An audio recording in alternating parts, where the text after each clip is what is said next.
with a rather good appetite for acquisition of property, particularly land.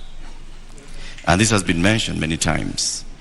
Questionable acquisition of land, this has been said publicly, Taita Taveta, in Transmara, the former Vice President's house, the late Joseph Murumbi, and others. In fact, there was a conviction in court with regards to 100 acres of land that you were ordered to surrender back to its rightful owner and also pay some reparations.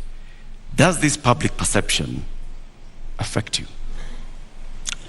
For your information, that's why I am proposing in our manifesto to deal firmly and squarely, institutionally, with a fight against corruption. Because allegations are made, left, right, and center. Any piece of land that I have is legally acquired. In fact, I think we need to discuss the Muteshi land. You've talked about the 100 acres. I was a victim of fraudulent sellers of that land. What the court ordered me to do was to pay for the 3 years I had occupied the land. And they calculated and said the income from this land would be approximately 5 million shillings for 3 years. And that's what I paid. The people who sold the land to me were taken to court for fraudulently selling the piece of land to me. Those people are in court.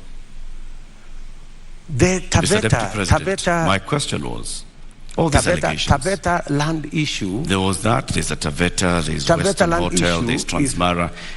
As a person, yes. As a person, what does this make you feel when you hear that there's all this public perception about you and irregular acquisition of land? You see, acquisition of property is a legitimate endeavor.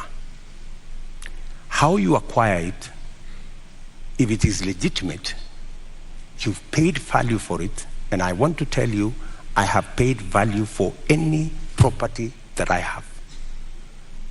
Maybe the whole story has, like everything else that has been said, and all manner of allegations have been raised about many people, you know.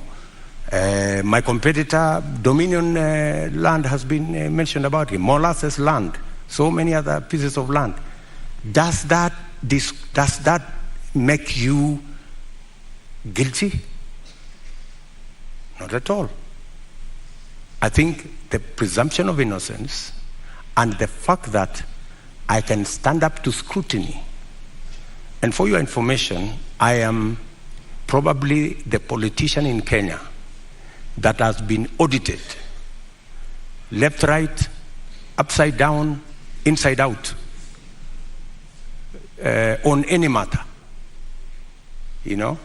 And maybe because I have raised my head beyond what many people think I should. If I was a quiet business person, I am sure I wouldn't attract the same kind of labeling that I've been subjected to. How much is enough? Enough is enough.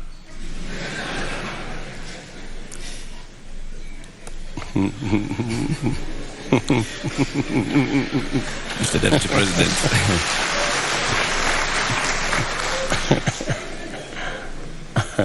Mr. Deputy President, we'd like to conclude this conversation with the election preparation